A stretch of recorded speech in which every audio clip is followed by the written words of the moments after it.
Hello best, magandang araw. Samahan nyo naman ako ngayon na gumawa ng mini donuts at i-deliver ito. Tapos ko na nga ilagay yung mixture natin dun sa may squeezer. Kaya ilalaki ko na siya ngayon sa ating mini donuts maker.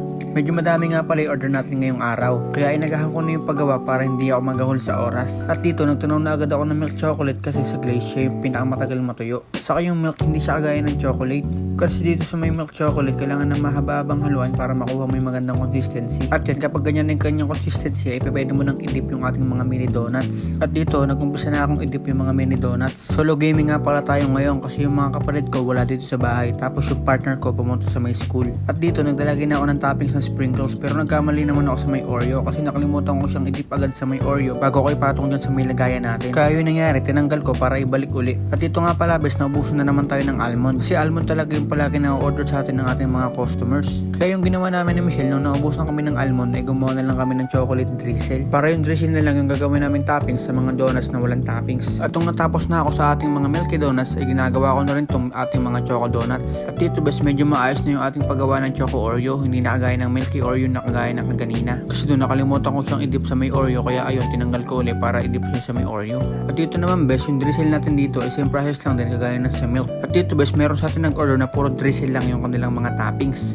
ng ating choco and milky donuts. At meron din tayong customer na nag-order ng choco Oreo and choco sprinkles. At ayan nga bes ang ating finished product ready na for deliver. At ayan bes, solo nga pala ako mag-deliver ngayon kasi yung mga kasama ko dito wala, may kanya-kanyang mga lakad. At yan bes, on the way na ako ngayon. Papunta nga pala ako ng Total para i-meet up yung classmate ko na umorder sa akin ng ating mga mini donuts. Taga Marikina nga pala sila, papunta pa dito sa atin para lang umorder sa atin ng ating mga mini donuts. Ayan nga pala sila, si Robert saka si Joshua. And after ko madala yung ating mga mini donuts sa may Total ay pumunta naman ako dito sa may Cortejos para i-deliver kay customer yung kanyang order sa atin. And after ko dito sa may Cortejos ay ready na ako papunta sa may EE para sa ating isa pang deliver. At ayan bes, nandito na nga pala ako sa EE and after ko madala kay customer yung kanyang order ay umuwi na rin agad ako sa bahay kasi marami pang orders na nag-iintay para i-deliver. At mabuti na lang nung pag-uwi ko nakita ko yung kapatid ko na si Bebe na kakauwi lang galing sa retriever. Kaya sinabi ko sa kanya na wag ka na muna magbihis, samahan mo muna ako dito sa may sapa para mag-deliver. Pero una muna namin itong dinaanan yung sa may ground para sa ating deliver sa ating customer. And after namin dyan ay pumunta na rin kami sapa para sa amin lang sa deliver.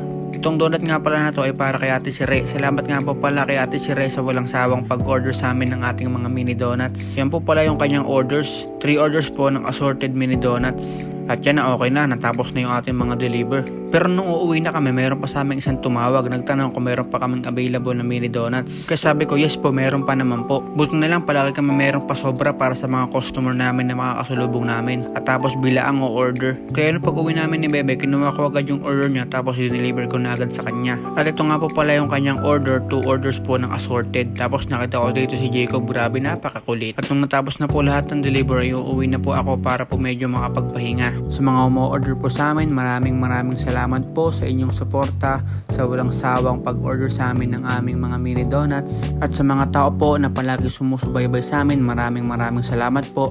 Marami pong salamat sa panonood.